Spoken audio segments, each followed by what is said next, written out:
Hello, my dear learners. Welcome back to your English grammar class. So in this class, we are starting with chapter 14th and the name of the chapter is Simple Past Tense. इसमें हम पढ़ेंगे simple past tense के बारे में. तो आइए देखते हैं क्या है ये. सबसे पहले क्या लिखा है देखिए. We use a diary to write our feelings, experience, etc. है ना? Write about what you did yesterday using transition of time, next, then, after, then, finally, etc. है ना? जैसे देखिए यहाँ पे आपने क्या लिखना है. आपने डियर डायरी में लिखना है क्या अबाउट कल का, जो yesterday की चीजें लिखनी है, क्योंकि हम यहाँ पे पास्ट टेंस देख रहे हैं. तो डायरी में हम वही चीजें लिखते हैं जो हो चुकी है, कि हमने क्या क्या किया, कल हमारा दिन कैसा गया, हम कहाँ घूमने गए, क्या पढ़ाई की, है ना. तो इस तरीके से आपने यहाँ पे लिखना है. उसके बाद क्या पूछा है देखिए. Now based on what you did yesterday right what do you do today. See the example. जैसे देखिए कल आपने क्या किया, आई एट ब्रेकफास्ट एट 9 AM, और टुडे में आप लिख रहे होगे तो यहाँ पे वर्ब चेंज हो गई. देख रहे हो, सिर्फ वो चेंज होते ही हमारे सेंटेंस अलग हो जाते हैं. एक्सप्लेन क्या किया हुआ है इसमें. Simple past tense is used to refer to an action that was completed in past.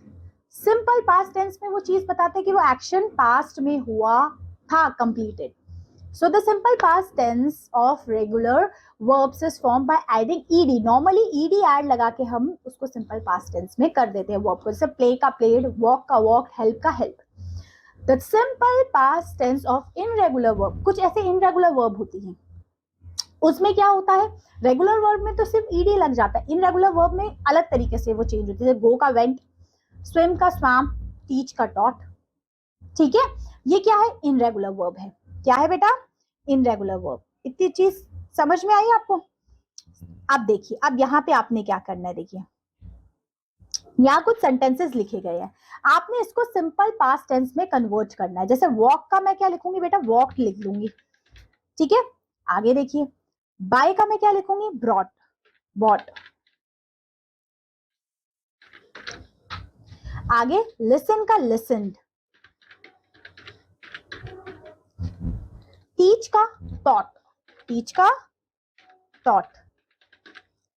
आगे सी का सॉ, मैंने देखा था.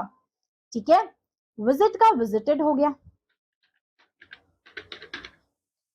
ठीक है, ईट का एट हो गया.